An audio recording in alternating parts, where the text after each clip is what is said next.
Al-Qarni itu kan dalam cerita yang masyhur. Ya nanti Bapak dikalakan lagi di rumah iseng-iseng dibuka YouTube. Uwais Al-Qarni itu seorang pemuda yang miskin, kemudian yatim, punya orang tua ibu satu-satunya dalam kondisi yang lumpuh. Ya, karena saking pengen banget ketemu dengan beliau baginda Rasul, beliau minta izin sama ibundanya, dikasih. Tapi satu syaratnya kalau ketemu buru-buru balik. Ringkas cerita sampai di Madinah nggak tahu. Kenapa? Rasulullah lagi dalam kondisi berperang. Ya, kemudian beliau balik karena pesan ibunya, pokoknya kalau udah di sana buru-buru balik. Kalau beliau nanti lama menunggu, nggak ada kepastian kapan Rasulullah akan balik. Tapi yang satu hal yang saya sampaikan begini, saking cintanya Uwais Al-Qarni, padahal beliau belum pernah berjumpa dengan baginda Rasul. Saking cintanya, ketika baginda Rasulullah SAW melakukan perang Uhud, ya perang Uhud. Baginda Rasulullah ketika melakukan perang Uhud, ini perang yang sangat luar biasa, ya Allah. Perang Uhud itu kan perang yang strategi baginda Rasulullah kan sengaja. Udah dipesan tuh. Pokoknya ini dibagi menjadi 3 pasukan nih. Yang satu di bawah, yang satu lagi di atas bukit. Yang tujuannya di atas bukit nanti siapin panah. Jadi kalau ada musuh di bawah, pokoknya dipanahin dan sebagainya. Tapi pesan baginda Rasul cuma satu. Dalam situasi bagaimanapun jangan meninggalkan tempat. Gitu. Nah, karena orang-orang kafir mereka ya sudah terkalahkan, akhirnya barang-barang ghanimahnya, barang-barang bawaannya itu kan ditinggalkan. Ya, ketika ditinggalkan, yang bagian panah di atas itu tergiur tuh. Kata yang bagian atas, wah enakan dia yang di bawah. Yang capek kita, yang mengutin harta dia. Masa bagian atas kita jangan kemana-mana? Enggak, kalau begitu nggak kebagian. Padahal nanti kalau sudah itu dirampas, itu udah udah direbut, itu pasti dibagi nanti itu. Ya cuma namanya harta. Akhirnya ketika mereka di atas tergiur juga tuh. Pesan Rasulullah jangan pernah meninggalkan itu, jangan pernah meninggalkan. Akhirnya di atas meninggalkan bukit, mereka berlari ke bawah. Di saat pasukan musuh sudah lari melihat pasukan Islam yang ada di atas turun ke bawah, maka mereka putar balik, yang pada akhirnya pasukan Islam itu dalam kondisi yang kalah. Di saat itulah baginda Rasulullah SAW, beliau mohon maaf punya gigi dalam kondisi yang sampai tercopot. Ketika Uwais Al-Qarni mendengar bahwa Rasulullah itu giginya sampai copot, apa yang dilakukan oleh Uwais Al-Qarni? Saking cintanya bagi Rasulullah, padahal belum pernah berjumpa, belum bertemu, mohon maaf.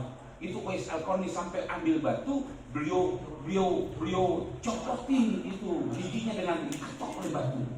Apa tujuannya? Merasakan kayak apa sakitnya dilakukan oleh orang-orang terhadap baginda Rasul. Apa begitu? Nah, hari ini kita dikumpulkan lewat pengajian malam Jumat di kediaman Pak Ishak. Tujuannya ingetin kepada kita bersyukur sebagai umat beliau baginda Rasul. Kita alhamdulillah sebagai bagian daripada umat baginda Rasul yang nanti ketika kita dikumpulkan di padang mahsyar tidak akan bisa ada yang menolong, membantu kecuali beliau Allah Azza wa Jalla dan baginda Rasulullah SAW. Nah, maka malam hari ini kita dikumpulkan di kediaman Pak Ishak yang nomor 2 di kediaman beliau posluhannya gitu ya. Ini acara syukuran katanya. Jadi kalau rumah walaupun ini sudah ditempati oleh orang lain, tetapi yang namanya rumah yang pun sudah keberkahan begitu dari rumah yang ketika akan ditempati yang tidak pernah lupa untuk dibacakan namanya ayat-ayat suci Al-Quran Karim. Karena kata Nabi al-Hadisnya begini, Bismillahirrahmanirrahim, la taj'alu buyutakum maqabira, la taj'alu ojo kodo dadikno sapa sira kabeh. Buyutakum ing pira-pira omah sira kabeh, kubur ing pira-pira kuburan. Ya. Jadi bahasa kitanya nih, jangan pernah jadikan rumah-rumahmu seperti kuburan. Yang rumah itu nggak pernah dibacakan doa, yang rumah itu nggak pernah dibacakan Quran, yang rumah itu nggak pernah dipakai ngaji, kata Rasulullah. Jadi malam hari ini alhamdulillah sudah dipimpin sama saudara kita Salah Yasi, dilanjutkan dengan membaca zikir tahlil wa tahmid, dilanjutkan dengan membaca doa. Ini rumah ya Allah, insya Allah rumah ini penuh dengan keberkahan. Amin. Dengan kemuliaan. Seperti yang Rasulullah sampaikan dalam hadis yang lainnya, nawwiru buyutakum bis-shalah wa qira'atil Qur'an. Terangi rumah-rumah kita, sinari rumah-rumah kita bukan dengan lampu yang bagus, tetapi kata Rasulullah, terangi dan sinari rumah-rumah kita tentunya dengan cara apa? Dengan memperbanyak bis-shalah, melaksanakan salat. Yang kedua, wa qira'atil Qur'an, dan memperbanyak membaca Al-Qur'an Karim. Nah, hadirin yang akhir dimuliakan oleh Allah Subhanahu wa taala, maka dengan kita berkumpul pada kesempatan malam hari ini, kita berharap mudah-mudahan niat dari para sahibul baik dalam rangka mengundang kita dalam kajian setiap malam Jumat ini apa yang beliau inginkan, beliau harapkan selalu dijabah dan kabulkan oleh Allah Subhanahu wa taala. Makanya kami sampaikan bahwa ayo memasuki bulan Rabiul Akhir sekarang ini. Kalau mungkin mohon maaf ada teman kita, ada saudara kita, ada sahabat kita yang mungkin mengajak kita, mengundang kita untuk datang ada peringatan Maulid, sementara kita ada waktu dan kesempatan yang sampai tidak hadir. Karena ini sesuatu yang sangat luar biasa. Atau mungkin mohon maaf di antara kita ada sebagian lah kita berbagi untuk mereka-mereka yang melaksanakan peringatan Maulid, terutama mungkin para guru-guru kita. Jangan pernah kita sepelekan, karena kata Rasulullah Sallallahu Alaihi Wasallam di antara kecintaan kita kepada beliau adalah selalu mengingat dengan cara apa? Dengan cara bukan hanya sebatas memperbanyak membaca sholawat, melakukan hal-hal yang dicontohkan oleh beliau baginda Rasulullah, tapi ulama-ulama punya ekspresi dalam rangka melaksanakan kecintaannya dengan melakukan hal-hal yang dilakukan oleh masyarakat setempat, yaitu dengan melaksanakan yang namanya peringatan Maulid Nabi Muhammad SAW. Sahabat Abu Bakar dalam untayan makalahnya begini, man anfaqa dirhaman fi Maulidin Nabi Sallallahu Alaihi Wasallam kana rafiqi fil jannah. Kata sahabat Abu Bakar, siapa saja di antara kita yang mau berbagi sebagian rezeki yang kita miliki, besar kecil relatif, banyak sedikit itu relatif, tapi yang terpenting berbaginya. Kata sahabat Abu Bakar, siapa saja di antara kita yang mau berbagi di acara peringatan Maulid yang dilaksanakan oleh lingkungan masyarakat kita, atas siapapun, kata beliau, karena rafiqi fil jannah, bahwa orang tersebut pantas banget akan menjadi teman bukan di dunia tapi nanti di dalam surga yang Allah Subhanahu wa taala. Amin. Maaf, Majelis Taklim malam Al-Huda yang sangat luar biasa. Saya berharap mudah-mudahan apa yang sudah kita laksanakan dalam kehidupan kita jangan sampai kita tinggalkan, karena itu yang nanti menghantarkan kita. Jadi pengajian malam Jumat yang selalu dari rumah ke rumah, kadang-kadang kalau dari rumah ke rumah ke masjid dan sebagainya, ini terus kita jalankan. Ya walaupun jamaahnya pasang surut, itu hal yang benar. Karena pengajian memang seperti itu, nggak hanya di Bintaro Rokan, di mana pun sama. Gitu. Padahal pengajian kita paling enak kan, baru nyampe udah ada airnya, udah ada makanannya, udah mulai ngantuk, kopi sudah mulai buahnya, sudah mau selesai, bakso udah disiapin. Wah, ini udah luar biasa, udah luar biasa. Dan ini pengajian yang tidak pernah akan ada bandingannya di mana-mana. Ya, artinya mengaji udah disiapin semuanya, jadi kadang-kadang mana sih kan? Apalagi yang ngaji cuma ayat doang, kan? Jadi ini hal yang sangat luar biasa. Jadi pesan saya, hal-hal ini jangan sampai kita sia-siakan. Kemudian yang paling akhir, saya berharap bahwa yuk sebentar lagi kita akan mengadakan pilkada di Kota Bekasi. Tentunya kita berharap pemimpin kita ada pemimpin yang bisa melaksanakan keinginan kita. Ya, tentunya adalah yang satu paham dengan kita, yang satu akidah dengan kita. Kita sering melaksanakan kegiatan-kegiatan pengajian yang cinta kepada nabinya, sayang kepada rasulnya. Kita berharap begitu, karena di antara calon 1, 2, 3 itu kan dia masing-masing punya latar belakang yang berbeda.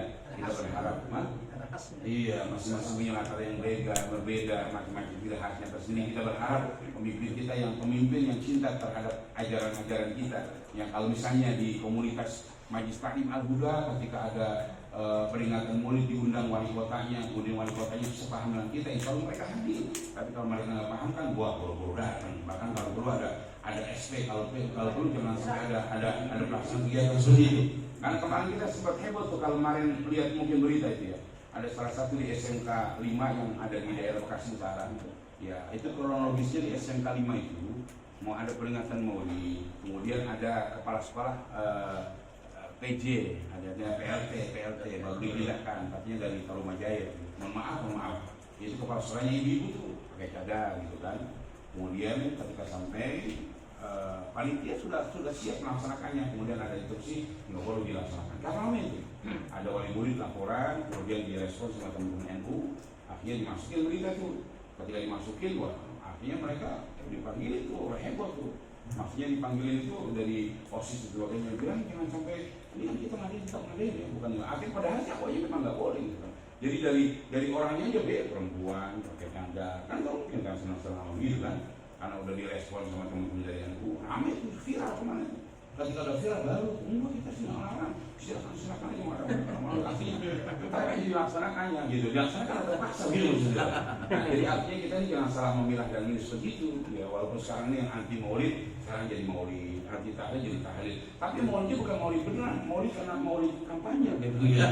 Ini lawannya gitu kan. Ya, ini kan jamaah Al-Huda kan jamaah yang sudah sangat bisa membedakan. Jangan sampai kita salah memilah dan memilih itu semuanya. Kita berharap sekali lagi mudah-mudahan pemimpin kita di lingkungan kita adalah yang seakidah dengan kita, yang sepaham dengan kita, yang sehingga kegiatan-kegiatan ini selalu didukung oleh mereka semuanya. Apalagi kita pemimpin, sementara pemimpin kita nggak respon dengan kegiatan kita seperti itu. Baik, hadirin yang berbahagia, kayaknya cocok siapa jadi? Bakso udah siap, gimana? Jadi yang cocok siapa? Yang cocok ya Pak Ishak lah. Yang cocok Pak Ishak lah gitu. Udah punya 2, tinggal 1 lagi jadi 3. Insya Allah lah, pokoknya saya paham semua dan ngerti semuanya ya. Saya sih tidak mengajak tetapi menghimbau lah, jangan salah memilah dan memilih. Hari itu nanti akan menjadi pemimpin kita di Kota Bekasi tercinta ini ya. Jadi itu saja mungkin yang saya sampaikan. Mungkin di antara teman-teman jamaah di Al-Huda juga banyak yang lihat video saya tuh ini jadi ikut-ikutan kampanye kan gitu kan ya. Karena memang saya jujur baru kali ini agak turun ikut karena memang bahasa bercanda saya, wah ini rival kita ada rival yang anti tahlil, anti maulid, anti haul dan sebagainya. Wah ini bahaya nih kalau sampai dibiarkan gitu kan. Makanya teman-teman berusaha untuk bagaimana biar mengangkat itu semuanya. Maka kita berharap untuk ikhtiar ikhtiar. Mudah-mudahan harapan kita yang jadi ada mereka yang masih senang sama kita, walaupun bukan seorang santri, tapi mereka yang mengapresiasi kegiatan kita dan sebagainya, itu yang kita harapkan gitu loh. Tapi kalau sudah jelas ini nggak boleh kan sudah jelas gitu kan. Walaupun kalau begini semuanya mau dia itu diundang ini dulu, mau gitu, tapi mau karena itu tadi, mau karena ada maunya gitu. Hadir karena ada maunya, kemudian maulid karena ada maunya dan sebagainya gitu. Kita berharap mudah sekali lagi ya, dengan kita duduk bersimpul di tempat ini, saya berharap kita jangan salah memilah dan memilih, dan semuanya saya yakin di hati jamaah sudah terlihat semuanya, angka-angkanya sudah terlihat semuanya gitu. Angka-angka yang luar biasa ya Allah berikan pada kita semua. Baik hadirin, waktu juga lah yang sudah sangat lumayan malam, kemudian juga makanan sudah mulai agak sedikit sudah mulai berkurang, terutama di samping saya ini. Alhamdulillah. Ini doyan. Ustaz Malumi segitu aja dapat sendiri banyak ya. Makanya beliau paling tenang di samping saya. Karena saya kan belum makan. Datang lagi belakangan makanya. Tapi saya walaupun nggak makan, porsinya ada. Iya. Oh iya banyak porsinya. Banyak apa? Yang namanya cantik yang bercakapnya aja. Enggak bercanda. Yang belum makan silakan saja ya. Baik. Alhamdulillah. Makasih kepada Bang Ishak yang selalu memberi kesempatan untuk bisa hadir. Saya jujur udah kangen. Saya lihat semuanya wajahnya sudah berubah tapi perutnya udah mulai maju-maju. Justru wajah ini sama senang-senang aja gitu ya, segini-gini aja gitu ya. Jenggotnya itu malah tambah banyak. Tapi alhamdulillah ya, alhamdulillah. Saya berharap mudah-mudahan silaturahim terus kita akan menjaga. Jadi kalau sekarang sudah bulan Rabiul Akhir, bentar lagi sudah bulan Jumadil Awal, Jumadil Akhir, Rajab, Syaban, udah puasa lagi ya Allah. Perasaan baru kemarin buka bersama ya, atau besok buka lagi gitu. Perasaan baru kemarin belum buka apa puasa, nggak puasa belum bayar, besok udah Ramadan. Ya Allah, waktu yang begitu sangat luar biasa banyak. Baik, itu mungkin harapan kita, mudah-mudahan niat daripada beliau Kang Mas Ishak dalam rangka silaturahim kita di rumah barunya beliau. Alhamdulillah, mudah-mudahan apa yang baru saja kita lakukan di tempat ini, insya Allah di rumah penuh dengan keberkahan, di rumah penuh dengan keindahan, penuh dengan ridho dan lina Allah SWT. Baik, karena sudah diberikan doa, kita baca Fatihah saja. Dengan barokah Fatihah, Allah selalu kuatkan iman Islam kita, panjangkan umur kita, murahkan rezeki kita, lancarkan usaha kita. Allah jadikan semuanya anak-anak kita, baik yang di pondok, di sekolah, yang udah keluarga, Allah jadikan anak-anak sekolah dan solehah. Allah jadikan keluarga kita keluarga yang sakinah, mawaddah, rahmah, barokah Fatihah. Hajat-hajat kita, keinginan kita yang belum terrealisasi, mudah-mudahan semuanya akan dimudahkan, dilancarkan, dikabulkan oleh Allah Subhanahu wa Ta'ala.